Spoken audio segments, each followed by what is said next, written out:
Studying of the earthquake patterns over the Reykjanes Peninsula, especially in the Svartsengi volcanic system and the adjacent Krysuvik volcanic system, clearly shows two clusters of different geographical location. One of them is Svartsengi volcanic system, and the adjacent to it toward the east is what we have as the Krysuvik volcanic system around the Clear Forward lake. And if you draw the extension and the transform fault pattern, we come to this conclusion that these are actually plate boundary, Americas and North America in the very simplified cartoon-like diagram I'm showing it. And this all this system extend from the Reykjanes Peninsula through the island of the Iceland toward the north and then exit to the ocean back. That is the mid-Atlantic ridge. Here, they hit the ground, and we can see that volcanic systems, the oceanic floor practically at the surface. The source of the magma for these two systems, at least for the Reykjanes and for the adjacent Svartsengi, looks similar. We have the chemical analysis of that, and it's quite possible that it is also the same or similar to what we will have in the Krysuvik.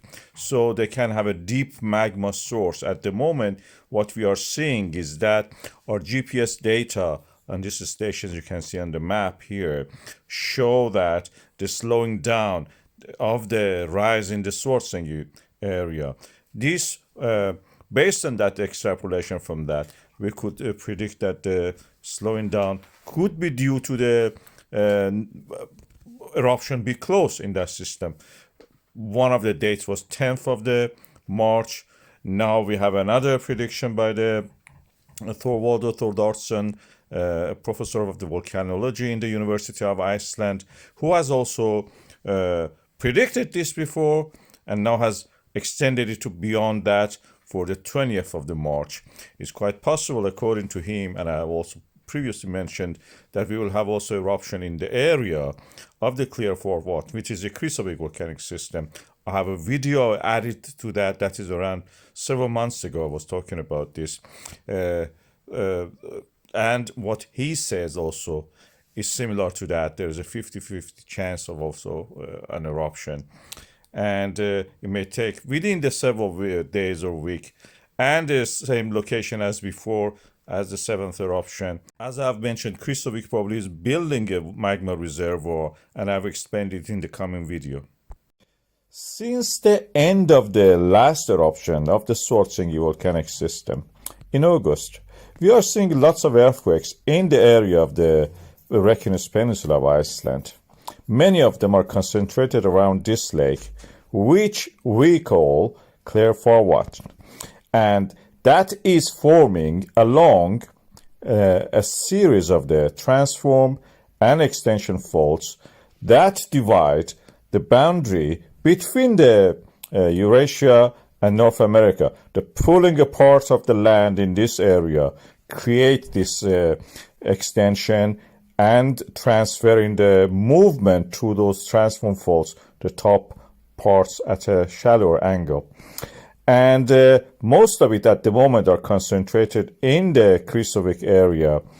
And we can see in the depth model of these earthquakes, they're concentrated around the depth of the 7 to 5 or 4 kilometers. This is the area earthquakes are happening. Earthquakes are practically shatter or fracture zones, creating voids and fractures and pulverizing rocks, creating pathways practically for any kind of fluid that can flow there. It can be water, brine, or even magma. In this case, in this area, if you have a magma reservoir at the depth of the 12 kilometer, which is in the case in the Svartsengi, that can feed these shallower reservoirs, which are formed by these earthquakes, and create a shallow magma reservoir. We have it in the Svartsengi volcanic system, where this shallower reservoir, like an aquifer, fills up and every now and then erupts as a volcano in this area, as a fissure eruption, actually, I should say. For example, in the Svartsengi, we had it in the Reykjanes. This is happening for the last 3 years, and we are seeing it here. There is a possibility we are seeing formation of this kind of reservoir for the magma, pulverized and fractured zone at a depth that can form a reservoir in the Krysuvik area. This area is, of course, a volcanic system. Already we had eruption there, and there are lava fields associated to that, which extend for 50 kilometers, even approaching the town of the Reykjavik, the capital of the Iceland. This is a cartoon which shows what I have talked about in this area. And the extension, as we know, is happening in this fashion, that one eruption in one area, for example, here, as you see in the lava flow marked, that's, for example, Svartsengi, eventually will lead to eruption in the adjacent area, which is this purple area in this map, and create another volcanic system. The Svartsengi may cease to erupt, but the Krysuvik eventually will start and take over. As the eruption gets more difficult in the Svartsengi, Krysuvik, building its reservoir, will be the next one to erupt. It may happen anytime next year, within 2-3 years, if we are lucky to witness this, or we should say we are unlucky. At the moment, we are seeing the building up of the magma reservoir without actually magma being inside it. This is just a reservoir, meaning a shattered zone of fractures like aquifers for water, where any liquid can actually gather in that area. And we are waiting for that just to see what happens. I have a video about the situation and what is going to happen in this area, or what is happening, I should say. Please watch that also, which complements what I've said here. We have a series of earthquakes, about 17 of them, concentrated in a small area in the Reykjanes Peninsula of Iceland, around the lake Reservoir. And as you can see here, the timing was interesting just a few minutes ago, and the concentration of them in a certain time. And that was it.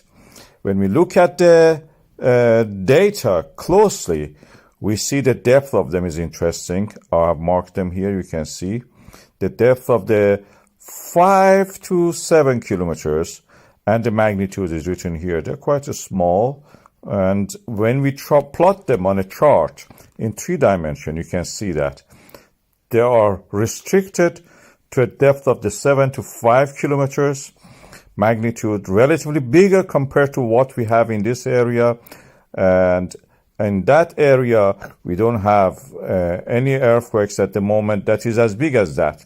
Although we have the Svartsengi swarm rising gradually in the middle, you can see that.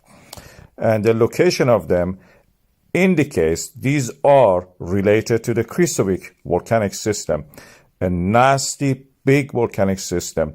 When the movement in this peninsula happens, the Krysuvik and the adjacent volcanic systems, the fault lines, they have to accommodate this.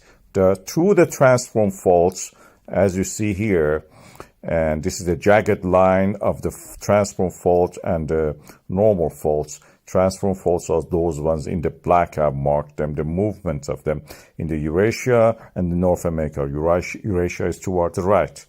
When they pull apart like that, the earthquake happens. And this is the exact definition of this kind of, rupture.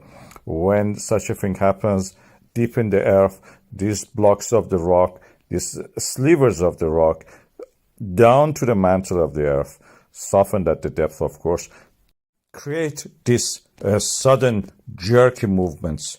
We know they are not related to the magma movement, because when we look at the GPS data for this area, this is Krysuvik data, you cannot see any change in the GPS data due to the accumulation and rising of the ground due to the accumulation of the magma. Adjacent station also doesn't show anything like that.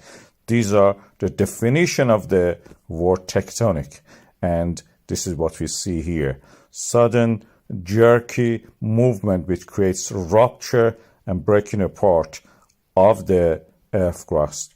That is tectonic. This is the definition of the rupture, breaking or bursting suddenly. And this is the AI image created when you describe it. Such a thing, something like that. Of course, at the depth, no gap between them. But that is a tectonic rupture of the Krysuvik to accommodate the movement for the peninsula.